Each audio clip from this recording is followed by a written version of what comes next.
21h, 22h, tout est politique, Jean-François Aquili.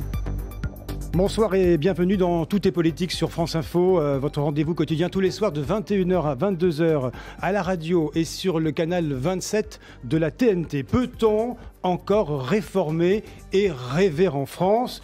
Nous en parlons ce soir avec notre invité Jacques Attali, président de Positive Planète, ancien conseiller spécial de François Mitterrand.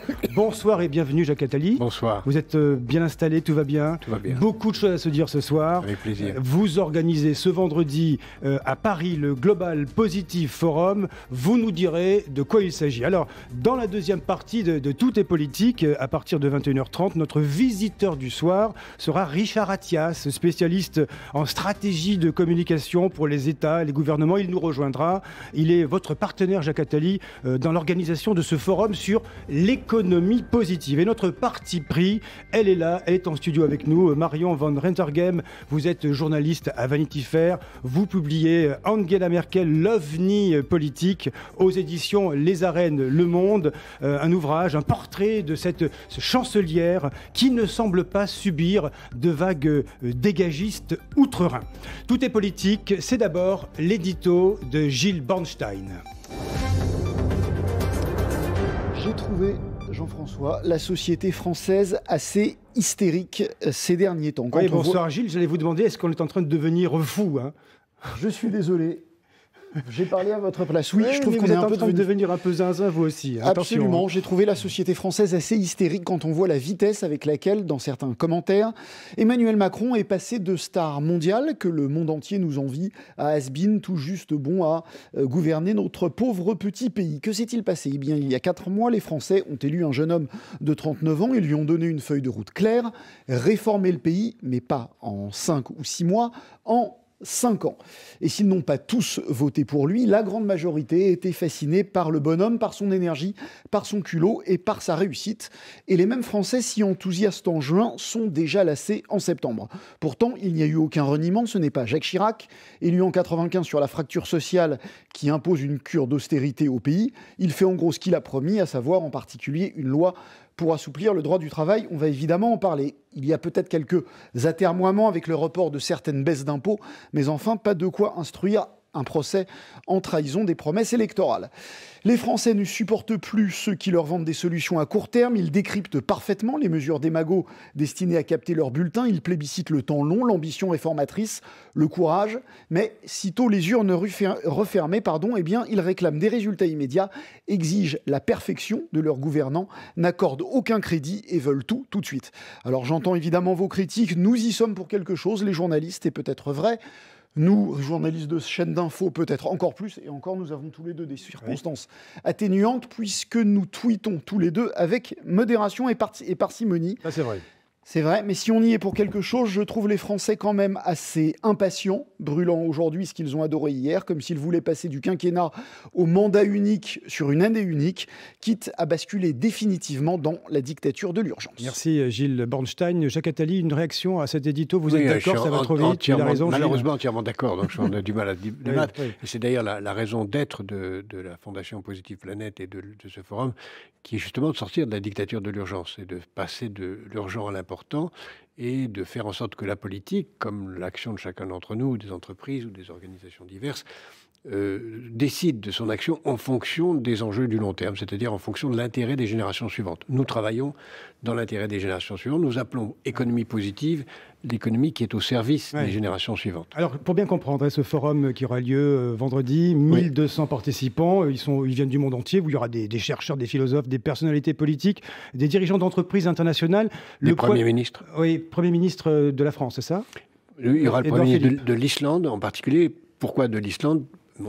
Parmi d'autres, parce que nous avons fait un classement des pays les plus positifs de l'OCDE. Nous avons classé les 34 pays concernés en fonction de différents critères pour voir celui ou ceux qui s'intéressent le plus, qui prennent le plus de décisions, non pas en fonction de la semaine prochaine, mais des enjeux de l'avenir, c'est-à-dire la dette, l'environnement, la démocratie, l'éducation, la santé, la prévention. Et c'est l'Islande qui est apparue comme le pays le plus exemplaire dans le monde. Donc nous l'avons invité pour nous donner un avis, puis il y en a d'autres. Ça donne envie de s'y installer d'ailleurs. Jacques Attali, pourquoi ce mot positif? J'ai feuilleté votre ouvrage chez Flammarion sur cette initiative. Pourquoi positif? Est-ce que c'est une sorte de méthode de Coué, de prophétie autoréalisatrice? Non, vous savez, c'est le nom de cette fondation depuis longtemps. Cette fondation existe depuis 20 ans. Elle s'appelle Positif depuis quelques années. Pour nous, est positif celui qui pense que ça peut aller mieux demain. Non pas que ça ira mieux certainement demain, mais que ça peut aller mieux demain. N'est pas positif celui qui pense que c'était mieux hier et qu'il faut mieux y retourner.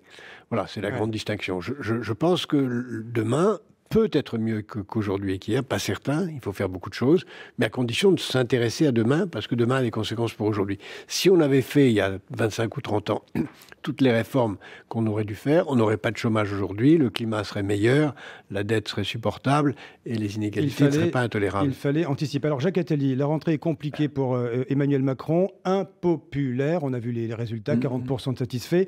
Est-ce grave, docteur Attali? Jean-Michel Apathy a posé la question ce matin sur France Info à Nicolas Hulot, le ministre de la Transition écologique et solidaire. On sait bien qu'il y a un moment de grâce. Ouais. Hein, on a tous besoin d'illusions tous les 5 ans. Et puis à un moment, on revient dans la réalité. Et puis la popularité, elle reviendra après. Mais évidemment, les gens sont dans de tels désarrois et souvent dans de telles souffrances qu'ils pensent à tort ou à raison qu'on va tout régler. Les choses vont se régler sur la longueur. Je crois qu'il faut avoir le courage de dire qu'il n'y a pas de baguette magique. Mais il faut changer les choses en profondeur. En profondeur. Mais on revient à ce qu'on disait au départ avec Gilles Bornstein, le temps long, l'impatience. Les sondages, c'est pas grave?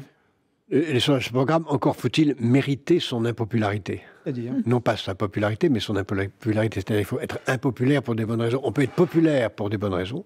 On peut être populaire pour de mauvaises raisons, parce qu'on n'a rien fait et qu'on berce les gens d'illusions. On peut être impopulaire pour de mauvaises raisons, aussi parce qu'on n'a rien fait ou qu'on a fait des choses inutiles. Et on peut être impopulaire pour des bonnes raisons, parce qu'on a fait des choses et que ça paye plus tard. Pourquoi il faut regarder, non pas les sondages, mais il faut regarder ce qui est fait et qui aura un impact de long terme. Pour moi, la mesure qui a été faite jusqu'à présent et qui est le plus positive au sens où je l'écris tout à l'heure, c'est la mesure de dédoublement des classes maternelles dans les quartiers difficiles. On va en parler dans un instant. Ne bougez pas. L'info à 21h10, c'est avec vous, Yasmina Adila. Aux États-Unis, la tempête Harvey est en Louisiane. L'état d'urgence est déclaré dans cet état du sud du pays. Des pluies diluviennes et des fortes rafales de vent se dirigent notamment vers la Nouvelle-Orléans, ville marquée par le passage de Katrina. C'était il y a 12 ans, quasiment jour pour jour. La catastrophe qui avait fait 1800 morts. Avant la Louisiane, Harvey a touché le Texas, particulièrement la ville de Houston et sa région. Au moins 10 personnes sont mortes. Des milliers de personnes sont sans abri. En France, les orages et la chaleur sévissent, particulièrement à l'est du pays. 19 départements sont en alerte orange, un axe allant du Cantal jusqu'aux frontières allemandes. Météo France parle d'un épisode orageux actif, accompagné de grêle. Parmi ces départements, 2 sont également placés en alerte canicule. Il s'agit de la Loire et du Rhône. Pas d'unité syndicale contre la réforme du Code du travail. Force ouvrière ne participera pas à la journée de mobilisation prévue le 12 septembre prochain. Pour le secrétaire général du syndicat, Jean-Claude Mailly, le gouvernement a fini par bouger sur plusieurs points. La réforme sera officiellement révélée demain. C'est l'un des 5 piliers de l'islam. Le pèlerinage à la Mecque débute aujourd'hui. Plus de 2 millions de musulmans réunis en Arabie Saoudite. Un événement placé sous très haute sécurité. Les autorités craignent notamment les bousculades. Près de 2300 personnes sont mortes il y a 2 ans lors d'un mouvement de foule. Des Français qualifiés pour l'US Open de tennis. Il s'agit de Gaël Monfils et de Adrian Manarino. Élimination en revanche de Richard Gasquet et de Kristina Mladenovic. France Info. 21h, 22h, tout est politique. Jean-François Aquili. Avec notre invité ce soir dans Tout est politique sur France Info, Jacques Attali, le président de Positive Planète, qui organise ce vendredi à Paris le Global Positive Forum. On va parler du dédoublement des classes de maternelle, mais d'abord, Jacques Attali, un petit commentaire. Emmanuel Macron répond à une interview au journal Le Point. Ça y est, le président parle désormais, c'est nouveau. Et sur la réforme du travail, il dit une révolution copernicienne. Il estime qu'il faut libérer les énergies. Pour vous, Jacques Attali, ces ordonnances, cette réforme, c'est le b.a.-ba de la transformation du pays? Non, pour moi pas du tout. Je ne les ai pas vus, donc je ne peux pas les commenter. Mais pour moi, la seule réforme qui compte sur le marché du travail n'est pas dans la flexibilité.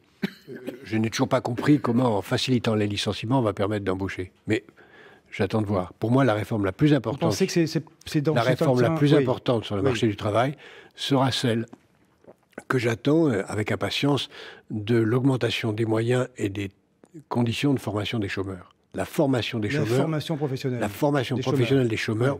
Pas la formation professionnelle réservée aux salariés, comme on le fait trop souvent en France, où on consacre tout l'argent à des organisations qui dépendent du MEDEF et des syndicats et qui utilisent cet argent plus pour eux que pour former qui que ce soit. Et en particulier pas du tout les chômeurs. Or, c'est dans la formation des chômeurs que se trouve la solution du chômage. Tous les pays qui ont réussi sur le chômage l'ont démontré. J'attends donc ça, qui est, quand on parle de flexi-sécurité, là, ces ordonnances, visiblement, c'est la flexi, j'attends la sécurité. Il n'y a pas trop de sécurité pour vous dans tout ce qui est avancé, du moins du peu que l'on en sait, il faut attendre demain. Encore une fois, je ne sais pas ce qu'il y a sur la formation professionnelle des chômeurs. J'ai cru comprendre que pour l'instant, ce n'était pas prioritaire et je m'en désolerais si c'était le cas, mais je ne veux pas faire de procès d'intention. Oui, Emmanuel Macron qui dit dans cette interview « Je vais devoir vivre avec l'impatience du peuple » et on en revient toujours à la même histoire. Raison. Oui. Je suis convaincu, je pense qu'il faut lui donner le temps de réussir. Alors, il y a un fervent défenseur de l'apprentissage, Jacques Attali, c'est Antoine Frérot. Je voudrais vous faire écouter ce qu'a répondu ce matin le PDG de Veolia. C'était sur France Inter quand Léa Salamé lui a demandé s'il avait poussé l'un de ses enfants à être apprenti. On écoute. Non, je ne l'ai pas fait parce que, étant brillant à l'école l'un voulant être médecin, l'autre, peut-être ma dernière le sera d'ailleurs apprenti, mais en études supérieures. Donc le problème ne s'est pas posé. Alors Antoine Frérot, c'est un grand patron français. Cette réponse a été beaucoup commentée. Je suis très choqué qu'on soit choqué. Alors, parce que je l'ai entendu aussi et j'ai trouvé ça tout à fait normal. Dans l'état actuel de la société française, la réalité, c'est que l'apprentissage est réservé aux classes défavorisées qui n'ont pas pu envoyer leurs enfants dans les bonnes écoles. Donc, on ne peut pas en vouloir à un père de famille qui a envie d'envoyer ses enfants dans les meilleures écoles. Il faut créer les conditions pour que ceux des milieux défavorisés qui ont été contraints à aller dans l'apprentissage, puissent aller ailleurs et faire autre chose. Et il faut faire que l'apprentissage puisse en effet concerner aussi, en étant un niveau de qualité, l'enseignement supérieur. Mais dans l'état actuel des choses, on ne peut pas reprocher à un père de famille de vouloir que ses enfants aient la meilleure formation possible. Et l'apprentissage, à l'heure où nous parlons, n'est pas la meilleure formation possible. Il faut qu'elle le devienne. Et il ne s'agit donc pas de ramener tout le monde au plus bas, mais ceux qui sont au plus bas, au plus haut, et en particulier ceux des milieux défavorisés. C'est pour ça que le dédoublement des classes maternelles est si fondamental, parce que c'est là un élément essentiel de la réponse. Alors pourquoi vous dites ça? Oui, parce que juste une précision, Antoine Frérot a précisé dans la suite de l'interview que Veolia misait massivement sur l'apprentissage, a-t-il dit, aussi bien pour l'école bleue que pour l'école blanche. Oui, parce que l'apprentissage est en train de progresser et d'aller vers l'amélioration. Tout le monde sait que la meilleure façon de régler le problème du chômage, c'est d'augmenter le niveau de formation initiale et permanent. Alors pourquoi dites-vous que la mesure avancée de Jean-Michel Blanquer, du ministre de l'Éducation, sur le dédoublement des classes maternelles est fondamentale? Si je peux me permettre, c'est une mesure qui se trouvait dans le programme du président de la République actuel et qui se trouvait dans la première mesure prioritaire du programme de la commission que j'ai présidée il y a 10 ans, dont l'actuel président de la République était le rapporteur. Voilà. C'est-à-dire le fait de s'occuper des maternelles et de faire en sorte que les enfants dans les maternelles aient la même chance d'un avenir correct. Si vous venez d'un milieu défavorisé, les études montrent que vous entrez dans l'enseignement primaire et secondaire en parlant beaucoup moins de mots que ceux qui viennent de milieux favorisés. Ça ne veut pas dire riches d'ailleurs, ça veut dire surtout des milieux ayant accès à un certain niveau d'éducation. Les enfants de professeurs ou d'ingénieurs, plus et encore que les enfants de patrons. Donc ceux qui n'ont pas cette chance d'être dans un milieu culturellement développé doivent voir cela rattraper de façon à avoir accès au même niveau culturel quand ils arrivent en classe de 6e. Et pour ça, le dédoublement des classes maternelles dans les quartiers défavorisés, pour permettre à ces enfants-là d'avoir ce qu'ils n'ont pas eu la chance d'avoir par leurs origines familiales ou par l'encadre culturel dans lequel ils se trouvent, est fondamental. Donc ça, c'est la bonne idée, ça. Ça, c'est la bonne réforme. C'est la bonne réforme qui se trouvait dans le programme présidentiel et qui se trouve dans les cartons des réformes nécessaires depuis plus de 10 ans. Mais est-ce que vous pensez qu'il y a assez de... Et si ça n'a pas été fait, c'est justement parce qu'on s'occupe du court terme et pas du long terme, parce que les enfants des maternelles ne votent pas. Je voulais d'ailleurs signaler un point qui est très différent, mais lié à ça. Tout à l'heure, dans les informations, on parlait de la tempête à Houston. Oui. Cette tempête n'aurait pas eu lieu s'il y a 15 ans, on s'était occupé des émissions de CO2. Parce que ce sont les émissions de CO2 qui, en modifiant le climat, modifient la situation de la mer et créent des tempêtes. Et donc, tout se tient. C'est l'absence d'action de long terme, c'est l'absence d'une économie positive qui crée des conséquences tragiques demain matin. Et Houston n'aurait pas lieu comme c'est cette tragédie qui va être immense si on s'était occupé des émissions de CO2 à temps. Mais ça, c'est la fonction du politique. Le politique peut-il tout aujourd'hui, Jacques Attali, ou alors est-ce qu'il est un petit peu à côté de la plaque? C'est pour ça d'ailleurs que les peuples sont en colère. À la fois parce que le politique peut moins. Pourquoi il peut moins? Il peut moins pour une raison très profonde, c'est que il y a deux mécanismes qui gouvernent le monde, c'est l'argent et la politique, le marché et la démocratie. Le marché est mondial, la démocratie est locale. Le marché, par nature, favorise les riches. La démocratie, par fonction, devrait favoriser les pauvres. Or, la démocratie est moins puissante que le marché, et donc les dirigeants politiques moins puissants que les dirigeants économiques. Donc soit on va aller vers une démocratie aussi globale que possible et donner du pouvoir politique international. La question du climat, on ne peut pas la régler au niveau d'un pays. Soit on va renoncer à ça et on va aller vers le pire, c'est-à-dire le fractionnement, la protection des frontières, et ça sera catastrophique. On va poursuivre avec vous longuement avec Gilles Bornstein. Juste une question, je vous ai vu frémir tout à l'heure, Marion van Rentergem, sur l'impopularité d'Emmanuel Macron. Pour Madame Merkel, on en parlera tout à l'heure avec vous. Elle ne craint pas l'impopularité. Elle s'en fiche ou pas? Non, elle ne s'en fiche pas, mais c'est vrai qu'elle est assez extravagante et dans le monde actuel, et surtout par rapport à la France où tout le monde valse, surtout c'est le cas de le dire, valse le premier à valser en 2017, elle est d'une pérennité et d'une stabilité extraordinaire. Quand on voit ce qu'elle a traversé dans le monde, elle est quand même la chancelière qui reste au pouvoir alors que 4 présidents français se sont succédés, 4 premiers ministres britanniques, je ne sais combien de conseils il faut résister à ça, en fait. Il faut résister à la popularité, d'accord. On l'a bien compris. Dans un instant, le regard de Gilles Bornstein. Pour l'heure, l'info à 21h20. C'est avec vous, Yasmina Adila. Alerte orange en cours pour 19 départements, du Cantal en remontant jusqu'au nord-est du pays. Vigilance aux orages accompagnés de grêle et de fortes rafales de vent. La Loire et le Rhône sont également placés en alerte canicule. Aux États-Unis, c'est une tempête qui inquiète les autorités. Harvey sévit en ce moment en Louisiane. Les pluies torrentielles s'abattent sur cet état du sud du pays. La tempête tropicale se rapproche de la Nouvelle-Orléans. Cette ville déjà touchée par un ouragan, Katrina, c'était il y a 12 ans, pratiquement jour pour jour. Cette tempête avait fait plus de 1800 morts. Au Texas, Harvey a déjà fait ces derniers jours au moins 10 morts. Des millions de personnes sont également sans abri. En Isère, les recherches se poursuivent. 150 personnes sont toujours mobilisées pour tenter de retrouver Maëlys, cette petite fille de 9 ans disparue dimanche pendant un mariage à Pont-de-Beauvoisin. Un escadron de gendarmes est venu en renfort, une équipe constituée d'une 60aine de personnes. Les enquêteurs auditionnent les participants du mariage. La piste de l'enlèvement est privilégiée. Une médaille pour les Français au championnat du monde de judo. Hélène Rossevaux remporte le bronze en moins de 57 kilos. Première médaille pour la France dans cette compétition qui se déroule à Budapest, en Hongrie. France Info. 21h, 22h, tout est politique. Jean-François Akili. Voilà, merci Yasmina. La suite de Tout est politique avec notre invité ce soir, Jacques Attali, président de Positive Planète, et faut-il le rappeler, ancien conseiller de François Mitterrand, et vous avez fait tant de choses depuis. C'est le regard de Gilles Bornstein. Alors Gilles, il y a un mot qui vous a retenu l'attention, c'est le dégagisme. Hein. Oui, absolument, on en parlera tout à l'heure, un mot qui a émergé pendant la campagne. Je voudrais revenir sur 2 choses que vous avez dites à l'instant même à Jean-François. Quand il vous a demandé si la réforme du travail était une révolution copernicienne, comme le prétend Emmanuel Macron dans Le Point, vous avez tout de suite dit non.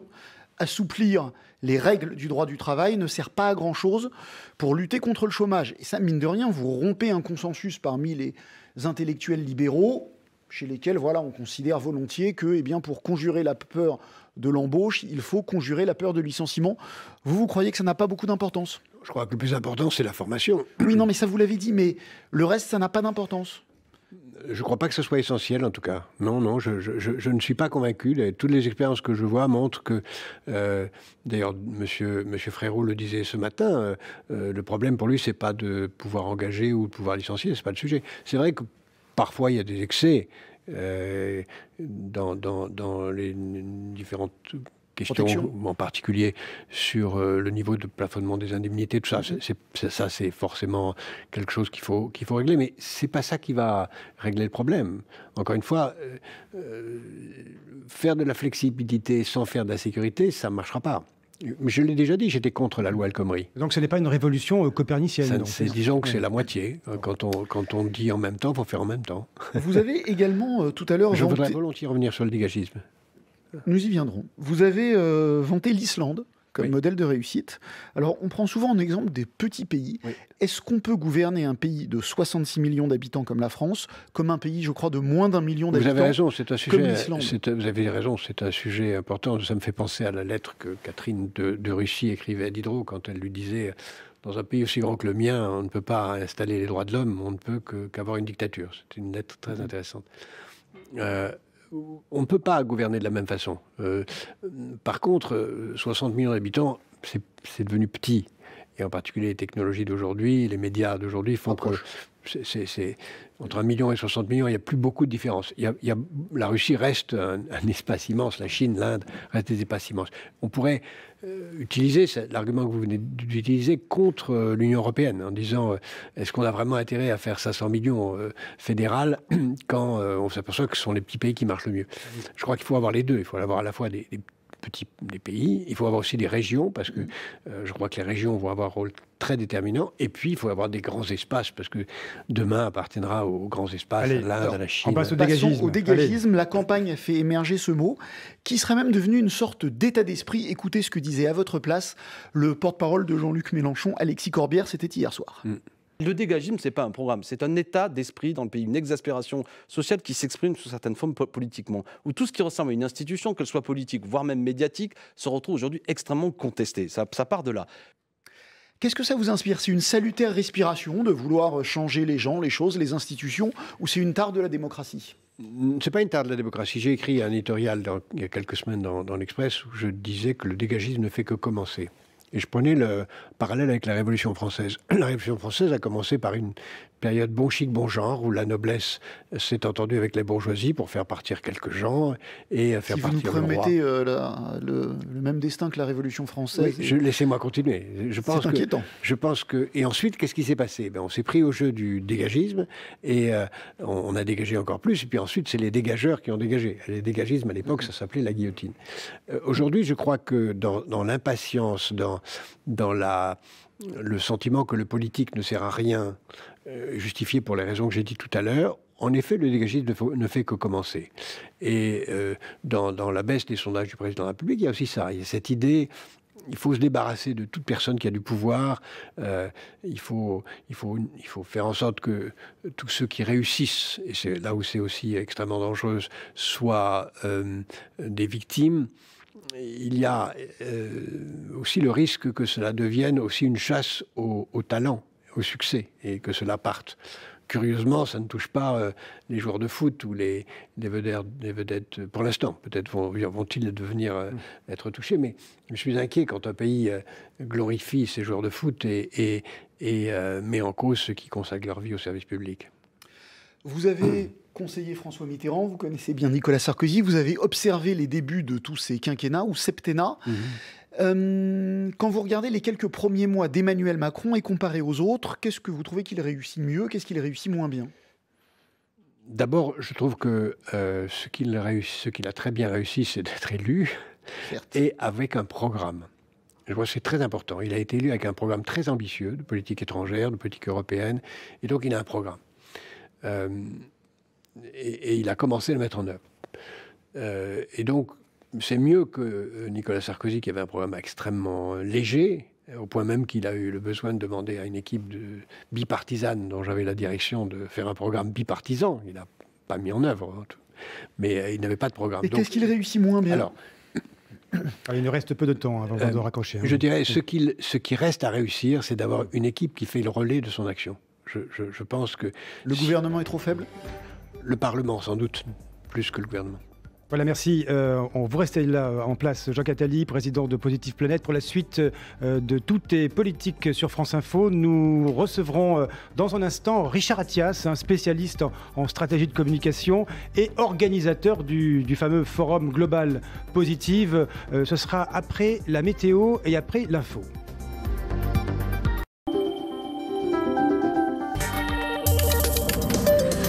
Radio France et Play International fêtent le sport. Dimanche 24 septembre à la Maison de la Radio à Paris. Parmi les nombreuses animations, Vertigo, la course verticale jusqu'au 22e étage de la tour. Avec à l'arrivée, une vue exceptionnelle sur Paris. Un défi ludique et sportif à réaliser en famille, avec des amis ou entre collègues. Pour obtenir votre dossard, collectez 22 € minimum, intégralement reversés à l'ONG Play International pour l'éducation par le sport. Inscrivez-vous dès maintenant sur vertigo-maisondelaradio.org. 15e édition du Moselle Open ATP 250 avec France Info. Les meilleurs joueurs du circuit professionnel de tennis s'affrontent à Metz durant 8 jours de compétition. Venez vibrer aux côtés de l'élite mondiale du tennis. David Goffin, Lucas Pouille, Richard Gasquet, Gilles Muller et bien d'autres. Moselle Open 2017, du 17 au 24 septembre, aux arènes de Metz, en partenariat avec France Info. France Info Météo avec Calipage. Toute la papeterie et toutes les fournitures scolaires. Rendez-vous dans l'un de nos magasins ou sur calipage.fr. Élodie Calac pour Météo France. Attention, encore des orages ce soir, parfois violents entre l'Auvergne et le nord-est. Ça va se calmer en cours de nuit. Les pluies, elles, progressent vers l'est. Demain, on les retrouvera des Pyrénées et du Languedoc-Roussillon vers le Massif central, le nord des Alpes, le nord-est, souvent soutenus, parfois accompagnés d'un orage. La région PACA et la Corse resteront à l'écart, ce qui n'empêchera pas un ciel bien nuageux, quelques averses. Et puis, ça s'arrangera sur le nord-ouest jusqu'au Pays Basque, au centre, au nord de la Seine, en passant par la région parisienne. Retour de belles éclaircies, juste quelques averses entre la Bretagne, la Vendée et le Pas-de-Calais. De la fraîcheur partout, 9 à 15 degrés le matin, jusqu'à 22 quand même pour le sud-est. L'après-midi, seulement 18 degrés à Brest, Metz, Dijon, 20 à Paris et à Lyon, 21 à Lille, à Tours, à Toulouse, 22 degrés à Bordeaux, encore 25 à Nîmes, 28 à Nice et 31 degrés du côté d'Ajaccio. Voilà, tout est politique. On se retrouve dans 3 minutes sur France Info. Le journal, il est 21h30 avec vous, François Lepage. France Info. De quoi ouvrez l'info.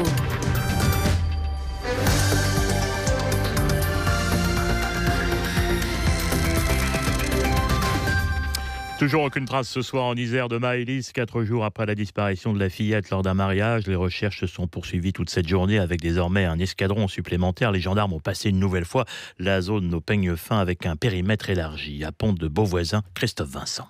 Inlassablement, les enquêteurs ratissent la zone boisée et escarpée qui entoure la salle des fêtes où l'on a perdu la trace de Maëlys. Ce matin, les gendarmes du coin ont reçu l'aide d'un escadron mobile de Maison-Alfort, un renfort de 57 hommes commandé par le capitaine Cédric Sommen. La complexité du site, c'est qu'on a donc une salle polyvalente entourée d'un parking assez vaste et à côté donc un petit surplomb avec quelques petites falaises, pas mal boisées avec pas mal de ronces qu'on a dû sonder et ratisser depuis ce matin, et ça a déjà été fait depuis dimanche 4h du matin avec les éléments de la compagnie. Nous on revient avec plus de personnel, du sang un peu plus frais pour refaire, être sûr de ne pas être passé à côté de quelque chose. En ville, le visage de la fillette affiché sur les vitrines hante tous les esprits. Francky est restaurateur à Pont de Beauvoisin. C'est assez stressant pour tout le monde, hein. Toutes les mamans, tout le monde se met un peu dans la même situation, c'est normal. Donc je pense qu'il y a beaucoup de gens sur Pont qui participent, qui font eux-mêmes certaines recherches, qui ont aidé les gendarmes et autres à faire les quelques battues. Maintenant, les jours passent, les heures passent, c'est compliqué. À l'heure qu'il est, les enquêteurs n'ont pas trouvé d'indices probants, ni dans les bois, ni dans les eaux du Guiers et des étangs du coin. Et Christophe Vincent, après avoir remanié sa communication, Emmanuel Macron parle aux Français. Une interview fleuve publiée ce soir sur le site du Point. Nous avons tourné la page de 3 décennies d'inefficacité, affirme le chef de l'État, concernant ces réformes controversées, et notamment celle sur le droit du travail. La France est un pays, dit-il, qui n'accepte les changements que si on lui explique les yeux dans les yeux. C'est justement le premier test social pour le gouvernement, la présentation présentation demain à la mi-journée de ces ordonnances pour réformer le Code du travail. Auparavant, les partenaires sociaux sont tous conviés à Matignon. Les syndicats sont divisés. La CGT a annoncé des manifestations dans la rue le 12 septembre, mais Force ouvrière ne s'y joindra pas. FO estime que la réforme est menée après une vraie concertation. La tempête Harvey est désormais arrivée en Louisiane. Après avoir plongé le Texas dans la désolation, elle se dirige vers la Nouvelle-Orléans. Au Texas, il y a déjà 17 morts, des dégâts immenses, mais les pluies ont cessé ou presque à Houston et on assiste même à une légère décrue. 21h33 sur France Info. La suite de Tout est politique, c'est avec Jean-François Aquili.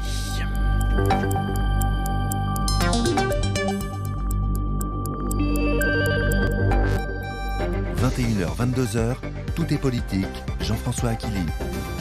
Deuxième partie de Tout est politique sur France Info avec nos invités ce soir, Jacques Attali, président de Positive Planète, qui organise ce vendredi à Paris le Global Positive Forum avec Richard Attias, bonsoir, qui nous a rejoint en cours de route. Vous êtes, je le rappelle, spécialiste en stratégie de communication pour les États et pour les gouvernements et vous êtes organisateur du dit forum. Avec nous également Marion van Rentergem, grand reporter à Vanity Fair, auteur de Angela Merkel, l'OVNI politique aux éditions Les Arènes Le Monde. Je ne sais pas si le livre est sur le bureau du chef de l'État. Je crois que vous le lui avez envoyé. Et avec nous également Gilles Branson. Alors, Richard Attias, vous présidez en tant qu'une société qui organise des forums dans le monde entier. Vous êtes connu pour cela. J'ai une question à vous poser. Alors, Davos, c'était vous, si mon souvenir est bon.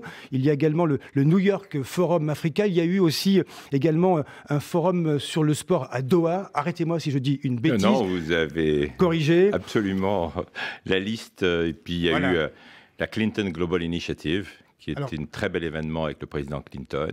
Richard Attias, à quoi servent ces grands forums, ces grands barnums, si je puis dire, où vous faites rencontrer des dirigeants du monde entier, des grandes entreprises monde? À quoi ça sert et quelles sont concrètement les retombées? Qu'est-ce qu'il en reste? Premièrement, chacun a sa finalité. Il ne faut surtout pas les mettre tous dans le même sac. Vous en avez évoqué 4 ou 5 et chacun était extrêmement distinct. Et premièrement, aucun de ceux que vous avez cités n'a une vocation commerciale. C'est aussi très important de le dire parce que beaucoup aujourd'hui s'engouffrent dans cette industrie des forums et des conférences persuadés que finalement c'est du pur business. Est-ce que vous dites ça parce que vous êtes critiqué sur les réseaux sociaux? On lit régulièrement que Richard Attias suis pas sur les réseaux sociaux, mais fait bon, du à la business, limite, mélange les genres. Oui. Peu importe. Bon. Je crois que ce qui est important aujourd'hui, et c'est l'un des objectifs surtout du forum, du Global Positive Forum, c'est d'abord d'être des plateformes d'action. Ça, c'est très important. C'est-à-dire se réunir pour le plaisir de se réunir, ça n'apporte pas grand-chose.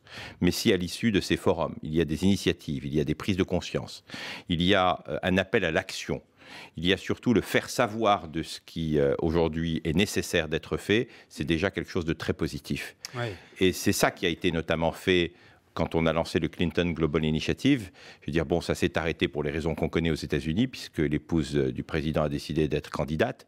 Mais je dois dire que c'est un forum qui a fait énormément de choses, non seulement parce qu'ils ont lancé des initiatives un peu partout dans le monde, et ils ont été non seulement les moteurs, mais aussi, je dirais, la cheville ouvrière d'énormément d'actions positives. Parce que là, qu'est-ce que vous attendez du forum de vendredi, par exemple? J'imagine que Jacques Attali vous l'a déjà dit, mais au cas où je vais le répéter, très bien, et en tout cas, il complétera certainement mon propos. Mais la première des choses, je crois qu'il est important de faire savoir qu'il y a quand même un verre à moitié plein et qu'il est présent sur toute la planète. On a tendance à beaucoup parler de ce qui ne va pas, alors qu'il y a énormément de choses positives. Il faut d'abord faire prendre conscience qu'il ne suffit pas non plus que de grands moyens financiers, il y a surtout une volonté pour relancer une machine. Il y a des start-up positives, et j'ai eu le plaisir de voir un certain nombre qui ont été présélectionnés. Il y a, et je crois, je ne sais pas si Jacques en a parlé, quelque chose que sa fondation a initié qui est formidable, c'est l'index des pays qui ont une économie positive aussi. Et ce sont sur des critères très rationnels. Par exemple, des pays qu'on ne s'attend pas à voir dans cette liste et qui fonctionnent. Dont je vous ai parlé tout à l'heure, qui est numéro 1. On ne pensait pas vraiment que c'était un pays pauvre, franchement. Non, mais il ne s'agit pas de pauvreté ou de richesse. Les États-Unis ne sont pas bien classés dans cet indice, et pourtant c'est le pays le plus riche du monde. Vous avez les pays nordiques, la Nouvelle-Zélande est parmi les tout premiers. La France a un classement moyen, l'Allemagne a un classement voisin de la France qui est moyen, et dans les dernier, il y a la Turquie, la Grèce et l'Italie. Donc, pourtant, on pourrait penser que le bonheur de vivre y est très grand. Mais pour autant, l'Italie, parce que pas de démographie, une démocratie extrêmement instable, une dette publique considérable, aucun intérêt au statut des femmes, ni à la démographie, ni à l'état de droit, font que l'Italie va mal de ce point de vue. Donc ce classement montre comment les pays peuvent être classés en fonction de l'intérêt. Et ce que dit Richard est tout à fait exact. Une des premières choses que nous allons faire, c'est donner des exemples, montrer des gens. Il y aura des gens qui s'intéressent, par exemple, à lutter contre les déchets plastiques dans les océans, qui est un enjeu absolument stratégique des années qui viennent, à faire en sorte que l'eau soit meilleure, à faire en sorte que différents enjeux de différentes sortes. Il y a un très grand personnage de l'Afrique qui est, à mon avis, un nobélisable prochain, le docteur Mukwege, qui va nous expliquer ce qu'il fait pour que les femmes africaines soient mieux traitées. Voilà, il y a des milliers de gens à travers le monde qui agissent de façon positive dans l'intérêt des générations suivantes. Et ce qu'on va faire aussi, ce que Richard vient d'évoquer, c'est qu'on va lancer les États généraux de la planète. Absolument. On va faire en sorte que des gens à travers le monde... C'est une initiative globale, quoi, c'est ça. Oui, on va faire en sorte qu'un maximum de gens puissent entrer dans une conversation planétaire pour faire surgir des idées, de façon à ce que les prochaines réunions du G7 et du G20 ne soient simplement pas des réunions qui s'intéressent à l'urgence, mais aussi qui prennent des décisions concrètes dans l'intérêt des générations suivantes, pour que dans 30 ans, on ne nous reproche pas de ne rien avoir fait. Un Houston catastrophique de plus. Richard Attias, pour compléter ce que dit à l'instant Jacques Attali, vous vivez à New York, vous avez dû observer la campagne présidentielle de loin, si je puis dire, de l'autre côté de l'Atlantique. Quand vous parlez tous les deux de ces initiatives qui doivent impacter le devenir, les futures générations, on a envie de vous dire, donc Richard Attias, il y a eu une campagne présidentielle, il y a eu un mouvement en marche, on a assisté sans doute à quelque chose d'assez similaire, avec des forums, des personnes qui s'expriment, qui des idées. Pourquoi est-ce que vous proposez là aujourd'hui n'a pas existé pendant la campagne? Il y a eu d'autres initiatives avant. Pourquoi ça n'a pas impacté cette présidence naissante? Une campagne politique n'a rien à voir avec l'initiative que nous faisons. Ce n'est déjà pas une démarche politique. Et je crois qu'il ne faut pas mélanger les genres. Deuxièmement, la démarche que nous avons... À quoi servent les politiques alors Ça, c'est un autre débat, une autre question à laquelle je répondrai un peu plus tard si vous voulez la poser. Mais deuxièmement, je veux dire, cette démarche, une fois encore, elle est pour non seulement mettre en avant, pour être un levier, elle s'inscrit dans le temps, parce que je crois que c'est très important, et elle va essayer d'illustrer concrètement, parce que nous manquons de choses concrètes.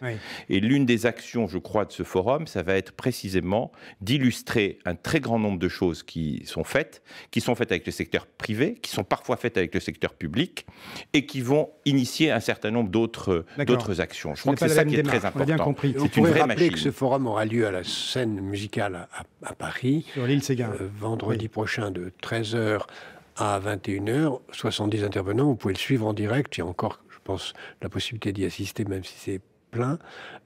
Mais vous êtes bienvenus, au moins, pour le regarder sur les réseaux sociaux. C'est noté, le rendez-vous noté. Merci Jacques Attali. On va poursuivre dans un instant, après l'info, à 21h40, avec vous, Yasmina Adila.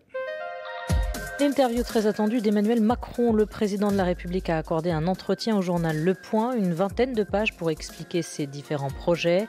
L'interview sera publiée demain, mais elle est déjà disponible sur le site du Point. Force ouvrière ne sera pas dans la rue le 12 septembre prochain, journée de mobilisation syndicale prévue contre la réforme du Code du travail. Le syndicat ne souhaite pas y participer. Selon son secrétaire général, la concertation menée avec l'exécutif a été constructive. Pour Jean-Claude Mailly, le gouvernement a fini par bouger sur plusieurs points. L'état d'urgence déclaré en Louisiane. Après le Texas, la tempête Harvey est en ce moment dans cet état du sud des États-Unis. Les pluies torrentielles et les fortes rafales de vent ont quitté le Texas. Le phénomène se rapproche de la Nouvelle-Orléans. Au Texas, Harvey a déjà fait au moins 10 morts. Gaël Monfils et Adrian Manarino qualifiés pour le second tour de l'US Open. Élimination en revanche de Kristina Mladenovic et de Richard Gasquet. France Info. 21h, 22h, tout est politique. Jean-François Aquili. La suite de Tout est politique sur France Info avec nos invités ce soir. Jacques Attali, le président de Positive Planète. Richard Attias, organisateur de grands forums mondiaux. Marion Van Rentergem, grand reporter Vanity Fair, auteur de Angela Merkel, l'OVNI politique. Et Gilles Bornstein, place à l'info, c'est l'événement, l'interview, la première de la rentrée d'Emmanuel Macron dans le journal Le Point, avec sans doute beaucoup de choses à dire. Avec vous, Julie-Marie Lecomte, bonsoir. Bonsoir. Alors, qu'est-ce qu'il y a dans cette interview ? Écoutez, là voilà, cette interview, vous avez vu, hein, c'était épais, c'est dense, mais finalement la mécanique est assez simple. Emmanuel Macron reprend son bâton de pèlerin, celui de la campagne, celui sur lequel il s'est appuyé jusqu'à la conquête du pouvoir. Et tout se passe donc comme si Emmanuel Macron renfilait son costume de candidat. Dans cette interview d'une vingtaine de pages, vous le disiez, on retrouve tout, la rhétorique, le vocabulaire des discours de campagne, et puis le programme. Revoilà l'Emmanuel Macron qui cite Paul Valéry, Schumpeter, Lévinas, parle de révolution copernicienne, d'héroïsme politique. Voilà l'Emmanuel Macron qui promettait de fixer le cap pendant sa campagne et qui s'efforce donc de le faire. Attention à la myopie, dit-il. Les réformes, elles sont des outils, des instruments. L'horizon, c'est une France plus libre, plus efficace et donc plus juste. Les couacs, comme la crise avec l'armée, une tempête dans un verre d'eau, il ne regrette rien. Emmanuel Macron revient sur les réformes en cours et il amorce déjà les grandes lignes de l'action à venir sur le budget, le logement, la formation. Il explique, il rassure, il revient sur les fameux piliers libérés, protégés, en armant chacun à affronter les mutations. Sur le détail, rien de bien nouveau donc, une vue d'ensemble pour le lecteur qui aura le courage de s'atteler à cette lecture peut-être un peu fastidieuse. De toute façon, pour juger, dit Emmanuel Macron, 100 jours, ce n'est pas suffisant, ce n'est pas l'étape pertinente. Il faudra 18 à 24 mois, dit-il, pour que les premières réformes infusent. Je sais que je vais devoir vivre pendant des mois avec l'impatience du peuple. C'est sa conclusion. Voilà, merci Julie-Marie Lecomte d'avoir décrypté aussi vite pour nous cette interview exclusive du Point, d'Emmanuel Macron dans Le Point, dont vous nous avez révélé les grandes lignes. Alors Richard Attias, vous qui conseillez les grands de ce monde, un premier commentaire. Bon, vous lirez l'interview, j'imagine, de vous-même, mais c'est la bonne méthode. D'abord, sur ce qui a été dit par Julie-Marie Lecomte. Écoutez, je n'ai pas lu l'interview, donc je ne vais pas faire de commentaires. Par ailleurs, je ne suis pas un commentateur ou un analyste politique. La seule chose que je veux dire et qui me surprend, c'est qu'on essaye déjà de carboniser quelqu'un qu'on a encensé il y a à peine quelques mois et quelques semaines. Et ça me choque, quelles que soient les raisons. Donc je pense que Jacques l'a dit tout à l'heure, il disait il faut laisser du temps, il faut donner sa chance au président de la République. Et puis, c'est même pas une question de chance. Je veux dire, il y a déjà des moyens, il y a du temps. François Mitterrand disait qu'il faut donner du temps au temps. Qu'est-ce qui a vous trouvé que les Français sont trop sévères ? Gilles Bornstein évoquait le dégagisme tout à l'heure. Attendez, le président est arrivé avant l'été. J'étais à Paris juste à ce moment-là. On ne lisait que des unes de journaux dithyrambiques sur le nouveau président de la République. Je reviens 2 mois et demi après. Je vous laisse imaginer ce que vous avez lu. Je suis personnellement, en tant qu'observateur, point à ligne, je suis un peu choqué que l'on... Ça me choque en tant qu'individu, pas du tout en tant qu'analyste ou commentateur. Comment peut-on rêver un instant que la France puisse être transformée de façon magique en 3 mois ? C'est impossible. Il n'y a aucun pays qui puisse être transformé en 3 mois. Mais c'est de l'exagération médiatique ou c'est le reflet de Français qui sont, ce que je disais tout à l'heure, de Français qui sont trop impatients ? Je ne sais pas. Je pense que les médias ont leur part de responsabilité. Parce qu'on ne peut pas imaginer que pendant les mois d'été, et en plus un mois d'août, où tout le monde est quasiment en vacances, où la France est au ralenti, je le vis économiquement avec ma propre société, ma filiale française, il n'y a rien que l'on puisse vraiment obtenir en France. Franchement, nos équipes ont fait un travail formidable et herculien à réussir à mobiliser ce qu'ils ont réussi à mobiliser au mois d'août pour le forum qui démarre dans 24 heures. Je peux vous dire que c'est un travail de titan. Donc, je l'ai constaté par les faits. Et donc, qu'en un mois, on ait réussi, pendant que tous les Français soient en vacances, les médias, puisqu'ils font des sondages, tout ça vient de sondages, à réussir à démontrer que tout d'un coup, l'aura est tombée, la magie est tombée, etc. Non, il faut laisser un peu de temps pour que les choses se fassent. Nous allons donner dans un instant. En tant qu'observateur. Vu de New York notamment, vu de loin. Vu de New York, je vais vous surprendre, parce que vu de New York, encore aujourd'hui... Le président Macron, à tort ou à raison, encore c'est un constat, ce n'est pas un point de vue, est vu comme la personnalité à avoir Dans 3 semaines, il est attendu, mais alors de façon presque héroïque, un très grand forum international qui va se tenir à New York, avec une vingtaine de chefs d'État, à telle enseigne qu'ils lui ont demandé de faire l'ouverture de ce forum. Donc il y a une marque Macron, elle est ce qu'elle est, et il y a aujourd'hui une marque France. On a envie d'entendre la voix de la France, et on pense que la France va faire un certain nombre de choses, et va recompter dans l'échiquier, que ce soit de politique internationale, etc. À tort ou à raison, mais on ne peut pas juger en 3 mois. L'étonnement de Richard Attias sur cette histoire, ce récit qui va trop vite, à 21h47 maintenant. Nous allons marquer une pause dans Tout est politique sur France Info, puisque nous allons dialoguer avec Marion Van Rentergem.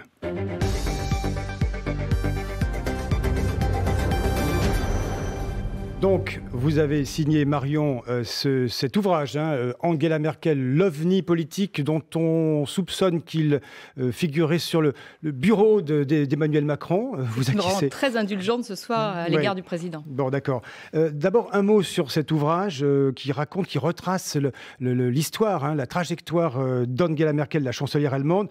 Un mot pour commenter cette magnifique jaquette, cette couverture et ce visage étonnant. Dites-nous en quelques mots. Elle est jeune dessus en photo, noir et blanc. C'est une photo, elle semble beaucoup plus jeune qu'elle n'est en réalité. C'est une photo qui date de 1991. Elle vient d'être nommée ministre de la femme et de la jeunesse, ministre l'intitulé exact. Donc elle vient d'arriver au gouvernement d'Helmut Kohl. Elle est toute jeune, fraîchement arrivée de son est quasi natal pour rejoindre les rangs de la CDU. Elle fait ses débuts en politique et c'est une photo assez mystérieuse. Elle est androgyne, elle est à la fois, elle a un regard très intelligent et en même temps juvénile. C'est bien parce que ça donne envie de l'acheter. Et qui donne l'idée du destin, du destin exceptionnel d'ailleurs, qui est le sien et que je raconte. Alors, une question, Marion Van Rentergem. Vous avez vu, je n'ai pas accroché votre nom et chaque fois que je le lis, j'ai un petit problème avec mes anciens cours d'allemand. Vous êtes devenu belge. C'est ça. Oui, c'est belge. Une question, cette chancelière aura éclusé 4 présidents français. Oui, je disais tout à l'heure. Pourquoi cette longévité ? Cette longévité, ça revient un peu à cette discussion que vous aviez sur le dégagisme. Avec Jacques Attali. Avec Jacques Attali et Richard Attias, sur le dégagisme, ces humeurs changeantes et cette sorte d'immaturité française vis-à-vis des politiques. On les veut absolument, on les jette absolument. Et je pense que ça procède aussi d'une sorte de croyance quasi religieuse ou magique à l'égard du politique qui, en France, qui est un petit peu malsaine. On continue. Qui n'existe pas en Allemagne ? Et qui n'existe pas du tout en Allemagne. Et le paradoxe d'Angela Merkel, c'est qu'elle a beaucoup moins de pouvoir réel que le président de la République sous la Ve République. Elle est vraiment terriblement dépendante du Bundestag. Elle est elle-même encore députée, elle est chef de parti, elle rend compte au Bundestag. Elle doit se référer en permanence à la Cour constitutionnelle de justice. Elle a beaucoup moins de pouvoir et pourtant, aux yeux du monde, elle est la femme la plus puissante du monde. Ce qu'elle n'est pas en réalité. Elle est bien plus respectueuse d'un ensemble d'institutions. Et les Allemands sont beaucoup plus matures politiquement, c'est-à-dire qu'ils n'attendent pas. Ils ont eu leur dose de leader et de Führer. Donc ils sont un peu revenus de tout ça et ils sont davantage portés sur un partage.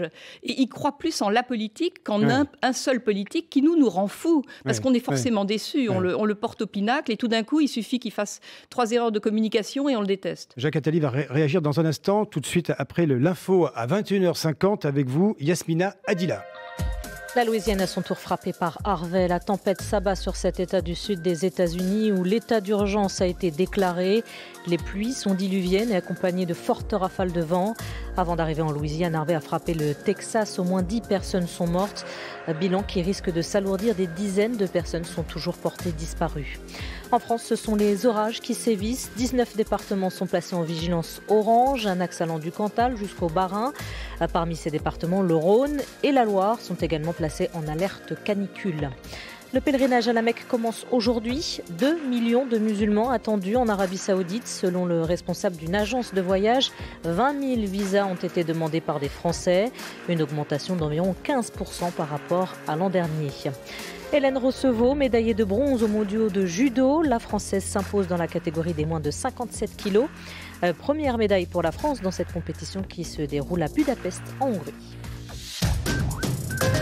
France Info. 21h, 22h, tout est politique. Jean-François Aquili.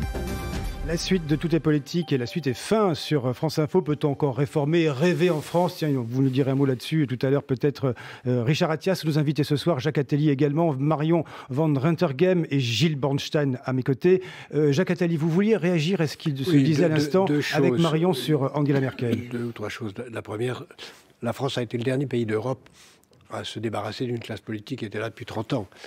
Les hommes politiques jusqu'aux dernières élections présidentielles étaient les mêmes depuis les années 80. Bon. Donc on a fait d'une certaine façon un rattrapage.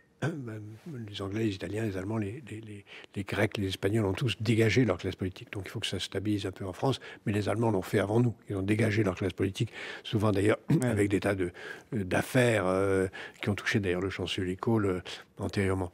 Mais je pense que ce qui est le plus important aujourd'hui, c'est de comprendre ce qui va se jouer avec la chancelière, si elle est réélue, ce qui est vraisemblable, en France et en Europe, puisqu'elle a proposé hier quelque chose qui aurait dû faire davantage les titres, si je peux me permettre, c'est-à-dire vraiment une avancée dans la construction européenne avec un ministre des Finances européen, avec un fonds monétaire européen, avec un budget européen qui est vraiment un changement absolument considérable de long terme. Et là, c'est toujours pareil. On s'intéresse plus encore aux anecdotes qu'au fond. Là, c'est peut-être un moment historique du tournant européen qui est en train de se jouer avec cette proposition allemande qui rejoint les propositions d'Emmanuel Macron et qui est véritablement une avancée, qui n'aura lieu que avec le temps, mais qui est véritablement un changement considérable dans lequel cette chancelière étrange, j'en parlais avec vous avant l'émission, pour moi très étrange, assez énigmatique, puisqu'elle vient de l'Est et qu'elle est la première chancelière allemande à ne pas avoir une histoire à raconter sur son rapport à l'Allemagne nazie. Marion Van Rentergem, chancelière étrange. Il y a un différentiel quand même entre cette Allemagne et nous en France, hein, sacré différentiel. Mais vous dites qu'elle n'a pas fait grand-chose. Non, c'est un peu étrange. Elle a beaucoup surfé sur les réformes entreprises par son prédécesseur social-démocrate Gerhard Schröder. Elle est très prudente et timorée. Le système institutionnel allemand fait en sorte qu'elle a gouverné, ça lui va très bien, à la tête de coalition, même d'une grande coalition avec le Parti social-démocrate, si bien qu'elle a elle a pris à son compte bien des réformes qui ont été proposées par son adversaire devenu partenaire. Tout ça fait d'elle une espèce de centriste au sens très large, qui fait consensus, qui n'est pas extrêmement enthousiasmante, qui dépassionne pas mal la politique, mais qui aussi joue en faveur de sa pérennité au pouvoir. Gilles Bornstein. On connaît l'importance du couple franco-allemand dans la marche de l'Europe et donc l'importance de l'entente entre le ou la chancelière en l'occurrence, et le président. Que savez-vous de l'ambiance, du climat qui règne en ce moment entre Emmanuel Macron et Angela Merkel? Pour le moment, il y a rose bonbon. Elle a vu défiler, comme on disait, donc elle a cette sorte d'ancienneté vis-à-vis des présidents de la République. Elle en est à son quatrième. Il y a eu Chirac, Sarkozy, Hollande et maintenant Macron. Elle était un peu échaudée et refroidie en même temps par le fait que chacun lui promettait les réformes qu'elle attend justement sur le marché du travail, sur la compétitivité française, etc. En général, peu d'entre eux ont réellement entrepris ce qu'ils avaient promis. Et là, Macron ressemble un peu plus à ce qu'elle attend. Et la jeunesse de Macron, son côté extrêmement, comme elle, centriste, européen, ni droite ni gauche, finalement, lui convient très bien. Et l'ambiance à la chancellerie, c'était quand même assez extraordinaire. Il se trouve que j'étais à la chancellerie à Berlin tout de suite après l'élection d'Emmanuel Macron et tout le monde me félicitait comme si j'étais responsable de quoi que ce soit dans cette élection en me disant quasiment merci d'avoir élu ce président. Il faut rappeler, Marion Van Rentergem, qu'il y a des élections le 24 septembre en Allemagne. Ce sont des législatives et on parle de 4e mandat pour Angela Merkel. Vous expliquez qu'au fond, il n'y a qu'un seul concurrent sur la place, c'est Poutine. Poutine, en termes de longévité, je n'ai pas fait les calculs exacts, mais avec des méthodes un tout petit peu différentes et pas forcément aussi démocratiques, a réussi à tenir au pouvoir longtemps. Et d'ailleurs, il en tient une sorte d'admiration pour Merkel. Il se demande comment elle peut tenir, tout en étant élue démocratiquement, aussi longtemps. Jacques Attali, vous me faites signe, vous avez un commentaire à ajouter? Non, rien de particulier, sinon que, en effet, la clé de l'avenir de l'Europe, c'est la capacité du couple franco-allemand d'avancer. Il faut aussi garder présent l'esprit qu'il y a d'autres élections qui vont venir et qui vont être absolument essentielles. C'est un peu dépassé, le couple franco-allemand. C'est pour ça que je l'ai ajouté. Il y a d'autres élections très importantes qui viennent et qui peuvent jouer un rôle mauvais dans l'avenir de l'Europe, c'est les élections italiennes, puisque si l'Italie confirme qu'une majorité anti-européenne, anti-euro se met en place entre la Ligue du Nord, M. Berlusconi et 5 étoiles, à ce moment-là, l'Europe peut très mal partir. C'est d'ailleurs, je pense, pour ça que Mme Merkel a annoncé hier son projet de réforme. C'est une façon de dire, quoi qu'il arrive, même si l'Italie quitte l'Europe, nous avancerons entre Français et Allemands. Voilà, merci en tout cas à vous, Marion van Rentergem, pour cet ouvrage. Je signale d'ailleurs que l'exemplaire que je détiens, je l'ai piqué sur le bureau de Vincent Giré, le directeur de France Info, qu'il m'en excuse. Juste un mot rapide avec vous, Richard Attias. Il y a un mot que vous avez oublié de glisser dans ce dialogue, c'est le rêve, hein. Oui, je crois que c'est très important de rêver. Si on s'arrête de rêver, rien ne serait accompli. En revenant sur le thème de la positivité, rien ne... Elon Musk, pour ne citer que lui, par exemple, qui est aujourd'hui cité comme un héros, tout ce qu'il est en train d'accomplir, c'est fait parce qu'il rêve. La traversée de l'Atlantique de Thomas d'Aboville ne se serait jamais faite s'il n'en avait pas rêvé.